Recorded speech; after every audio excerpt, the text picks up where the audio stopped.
Subscribe for more historical analysis.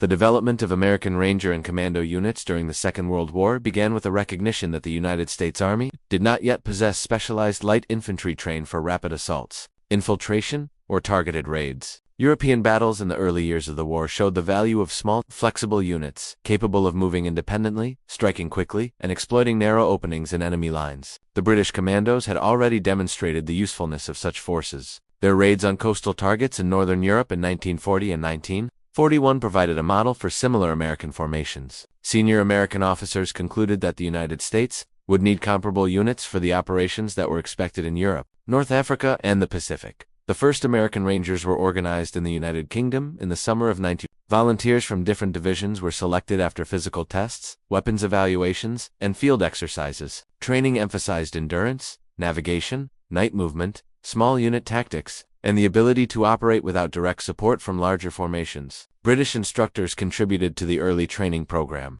The curriculum included cliff climbing, amphibious landings, demolition procedures, and coordinated attacks in rough terrain. These methods shaped the early identity of the Rangers. They were designed to function as assault troops capable of striking at specific objectives, opening paths for larger units, and disrupting enemy defenses. The newly formed 1st Ranger Battalion received its first operational assignment in North Africa. During Operation Torch in late 1942, Ranger elements supported landings and conducted limited raids against coastal defenses. The operations in North Africa provided practical experience. They showed that small, well-trained units could strike quickly and create tactical openings. They also revealed the importance of detailed reconnaissance, reliable communication, and the need for flexibility in planning. The experience gained in North Africa influenced later Ranger deployment in the Mediterranean. The next phase occurred during the Sicily campaign in 1943. American Rangers took part in assaults on coastal positions, seized key routes, and advanced ahead of larger formations to secure terrain that would be critical for the main force. These actions supported the broader movement of Allied armies across the island. The operations also demonstrated the limitations of light infantry units when facing strong defensive positions with heavy weapons. Ranger losses in certain engagements indicated the need for careful coordination with artillery and armor. Nevertheless, their performance reinforced the idea that elite units were essential for complex operations in difficult landscapes. Parallel to the Rangers, other American elite formations emerged. One of the most significant was the Marine Raiders. These units were created in the early months of the Pacific War under the leadership of senior Marine Corps officers who believed that the United States needed a specialized force capable of conducting rapid amphibious strikes. The Raiders focused on jungle warfare, long-range patrols, and small unit actions in isolated environments. Training included navigation through dense terrain, river crossings, and extended marches in tropical conditions. Their operations in the Solomon Islands provided valuable lessons for future campaigns. The Raiders conducted raids, reconnaissance missions, and targeted strikes against Japanese positions, often operating with limited supplies and minimal support. Another key formation was Merrill's Marauders, officially designated the 5307th Composite Unit.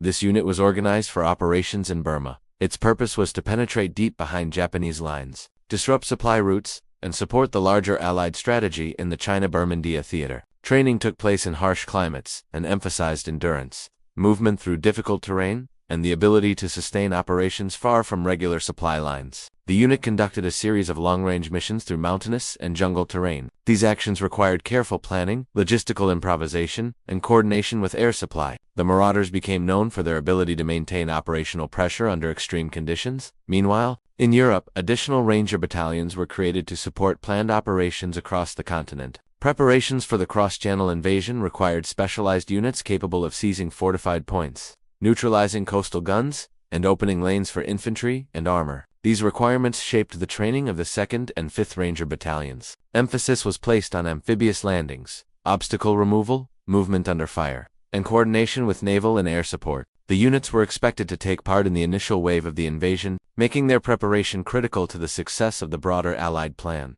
The operators of the Office of Strategic Services formed another category of American commando-style units. OSS operational groups were trained for raids, sabotage, and cooperation with resistance movements in occupied Europe. Their missions differed from conventional Ranger tasks. They focused on organizing local fighters, conducting reconnaissance behind enemy lines, and disrupting transportation networks. Training included foreign weapons, demolition techniques, communication systems, and survival skills. Although smaller in size, OSS groups played an important role in supporting Allied advances by weakening enemy control in occupied areas. By 1944, American elite units had become fully integrated into the planning of major operations. Each formation contributed a specific capability. Rangers executed direct assaults on hardened positions. Marine Raiders operated in jungle environments. Merrill's Marauders carried out long-range penetrations in remote regions. OSS teams supported resistance cells and conducted targeted sabotage. The presence of these specialized units gave Allied commanders greater flexibility. They could assign tasks to the forces best equipped for each situation rather than relying solely on conventional infantry.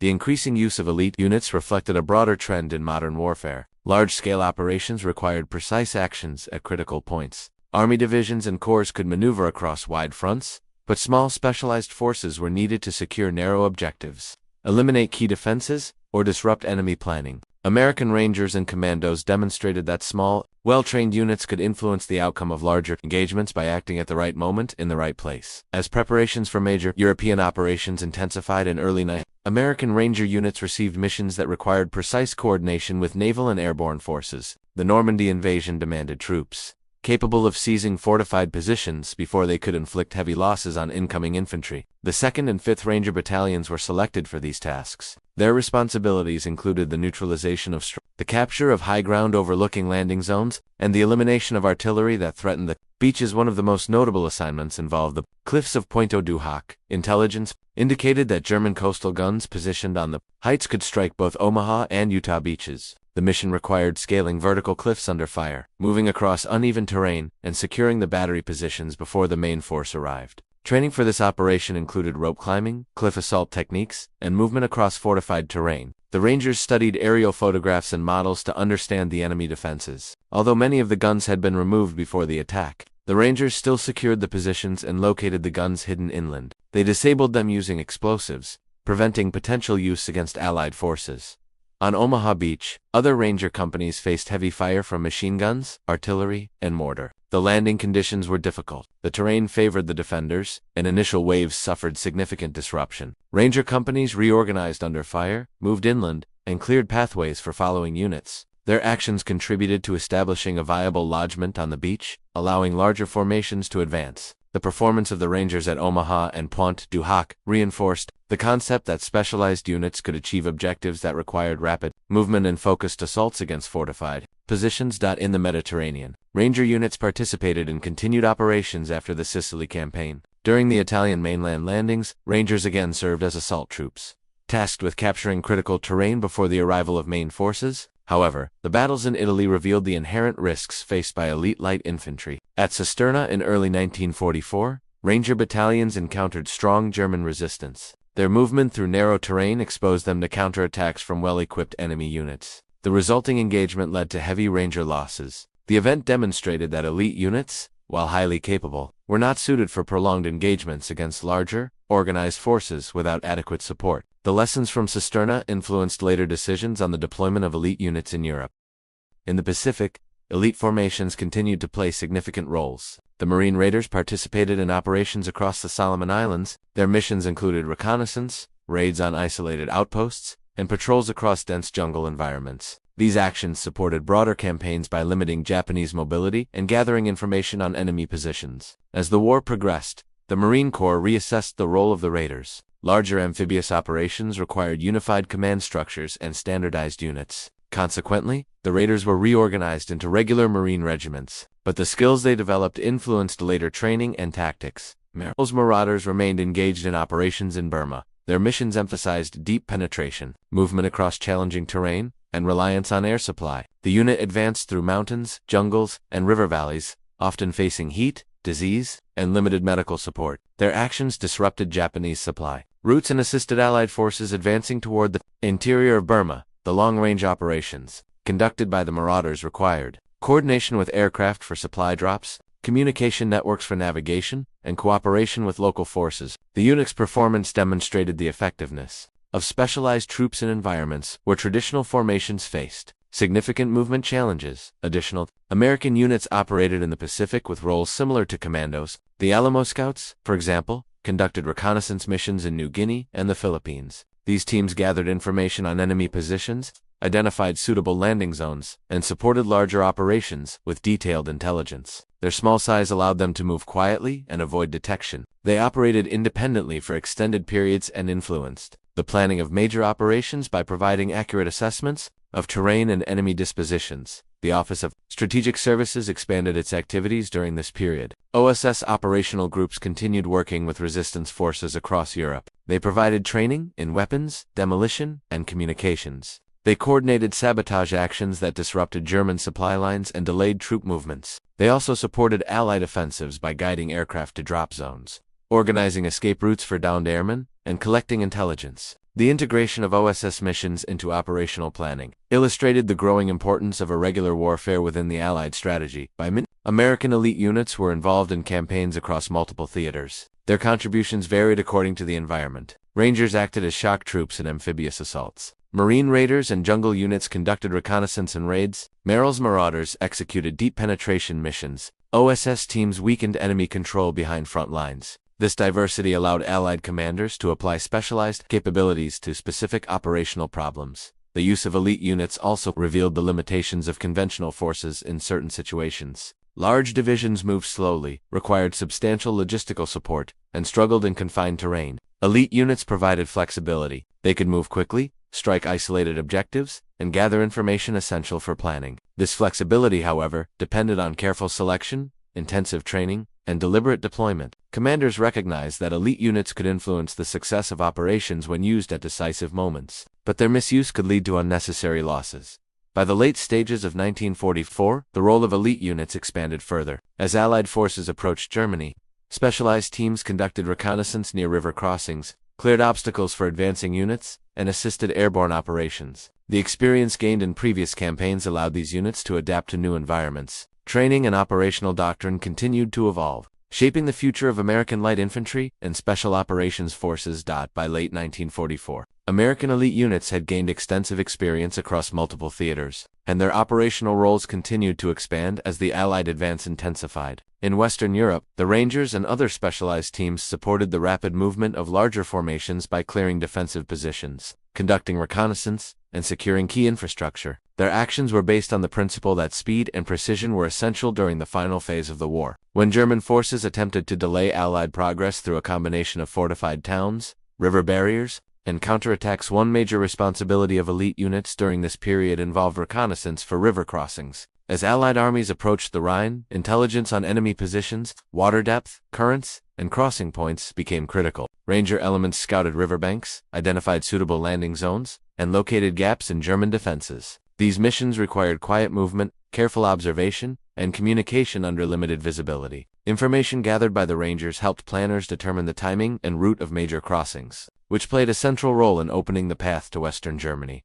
Airborne operations also required support from elite ground units. Paratroopers often landed in dispersed groups, with limited information on enemy locations. Rangers and similar teams conducted Pathfinder-style tasks on the ground. They confirmed the presence of enemy positions, marked routes for reinforcements, and neutralized isolated threats. This coordination ensured that airborne troops could consolidate positions more rapidly. The ability of elite units to operate independently, adjust to unexpected conditions, and maintain communication within complex environments made them valuable during these combined operations. In the Pacific Theater, specialized American units continued to conduct independent missions that supported broader strategic goals. The recapture of the Philippines required accurate information on Japanese defenses, terrain features, and coastal conditions. Alamo scouts played an essential role during this phase. They conducted reconnaissance missions across Luzon, Leyte, and other islands. Their reports guided amphibious landings and ground movements. Their ability to move through dense terrain, avoid detection,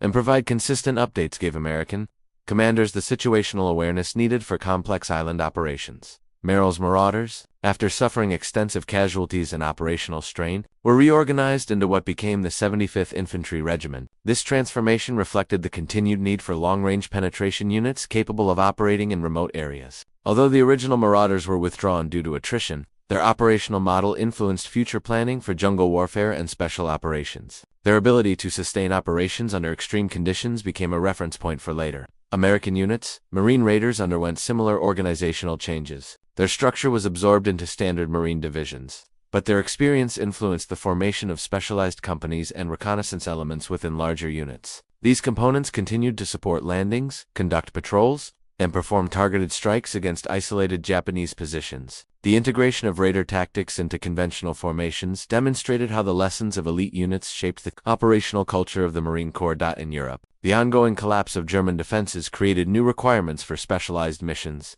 Rangers, scouts, and small commando-style teams were used to secure bridges before they could be destroyed by retreating German forces. These actions required rapid movement toward potential demolition sites, often ahead of the main Allied thrust. The ability to seize intact bridges allowed armored and infantry divisions to maintain momentum, limiting the opportunity for organized German resistance. The capture of several bridgeheads during this period demonstrated the importance of speed and precision, characteristics central to elite unit operations. Another area where elite forces played a key role was in clearing fortified towns. German defenders often used urban terrain to delay Allied progress. Ranger companies conducted targeted assaults to remove machine gun positions, observation posts, and command centers. These actions allowed larger units to advance without suffering heavy losses. The Rangers employed systematic methods, identifying entry points, isolating defensive nodes, and coordinating movements across narrow streets and damaged structures. Their training in small unit tactics made them suitable for these operations. OSS operational groups continued to support Allied advances by working with resistance movements in France, the Low Countries, and parts of Germany. Their missions involved gathering intelligence,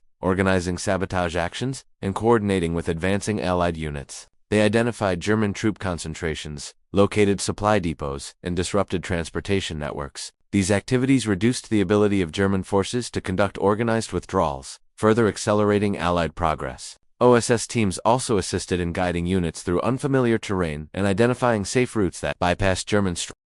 The increasing use of elite units highlighted a consistent pattern across all theaters. Specialized troops allowed commanders to manage uncertainty. In large operations, unexpected obstacles such as destroyed bridges, concealed defenses, or terrain difficulties could delay advances. Elite forces reduced these delays by handling tasks that required speed, adaptability, and independent judgment. Their missions bridged the gap between reconnaissance and main force engagement. They also ensured that commanders received accurate information, enabling informed decisions in rapidly changing environments. By early 1990s, the structure of American elite units became more coordinated. Training programs were revised based on operational experience. Physical conditioning, weapons proficiency, and navigation remained central components. But new modules were added for riverine operations, demolition, and urban combat. Knowledge gained from the Pacific, Mediterranean, and European theaters shaped a more unified doctrine for American special operations. This consolidation reflected the growing recognition that elite units were not temporary wartime innovations, but tools that would continue to be valuable in future conflicts.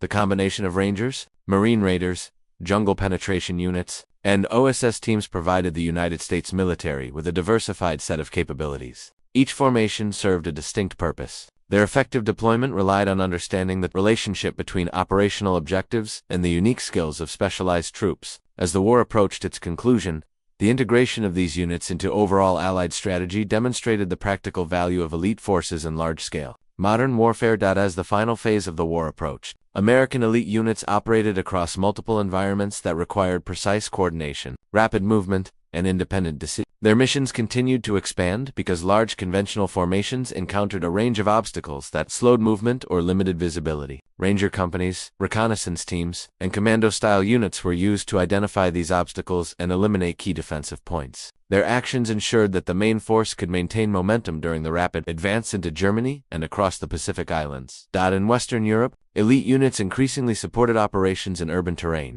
German forces used towns and cities as defensive nodes. They established machine gun posts, sniper positions, and fortified buildings to delay Allied progress. Rangers and other small units conducted targeted clearances of these positions. They moved through narrow streets, used concealment, and neutralized isolated defenders. Their training in close-quarters movement allowed them to operate more effectively than larger formations in confined environments. These operations reduced casualties among main force units and accelerated the pace of the advance.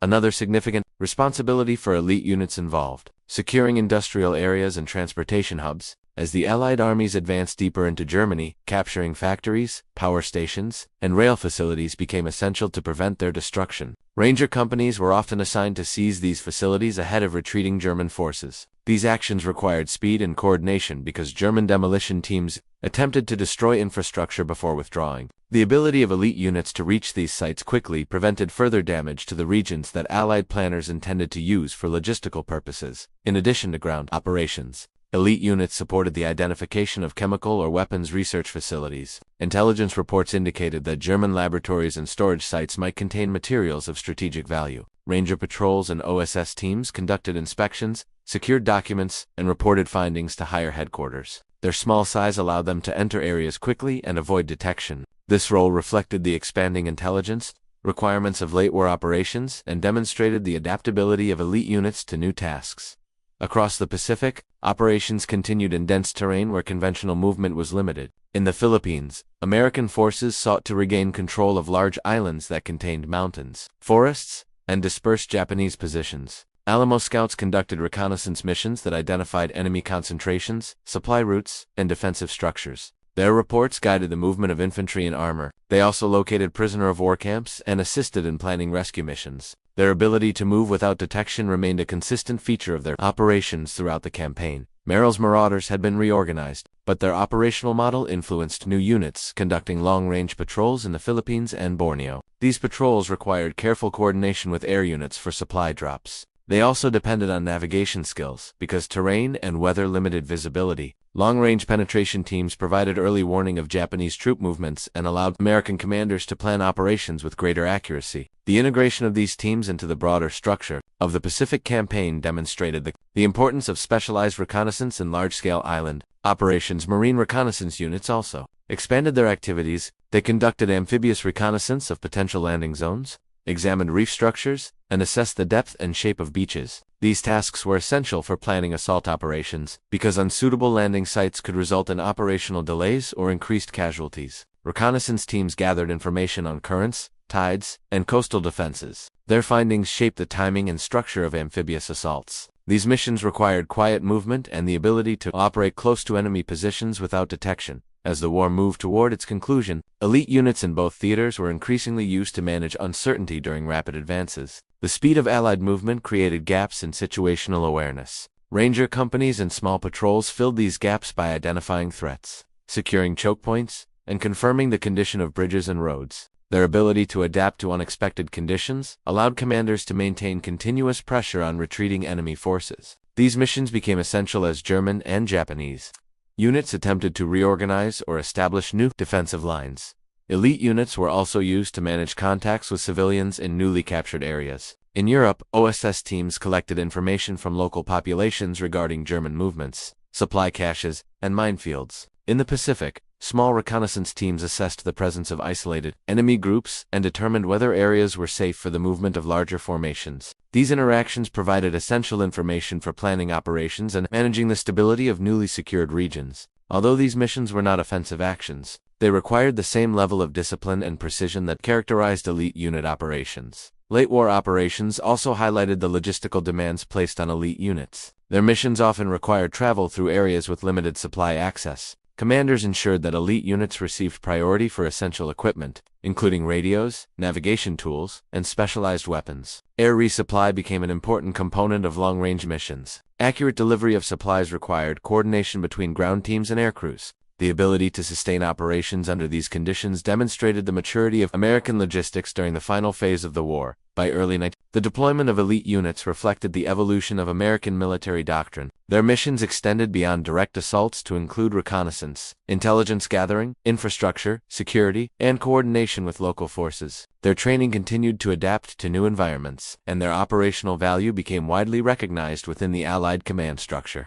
These developments positioned elite units not only as tools for immediate wartime tasks, but also as the foundation for future special operations forces. By the final months of the war, American elite units played a central role in the closing operations that marked the collapse of German and Japanese resistance. Their missions reflected the cumulative experience gained across multiple theaters since the early years of the conflict. These units had matured into well-coordinated formations capable of conducting reconnaissance, targeted assaults, intelligence gathering, and rapid exploitation of tactical openings. Their presence ensured that larger formations could maintain momentum during the final advances into Germany and across the Pacific Islands. In Western Europe, the rapid movement of Allied armies required constant updates on terrain conditions, enemy positions, and the status of critical infrastructure. Ranger companies and reconnaissance teams were assigned to secure road junctions, railway stations, and industrial zones. These tasks allowed engineers and logistics units to establish supply routes quickly. The ability of elite units to move ahead of main forces prevented German demolition teams from destroying facilities.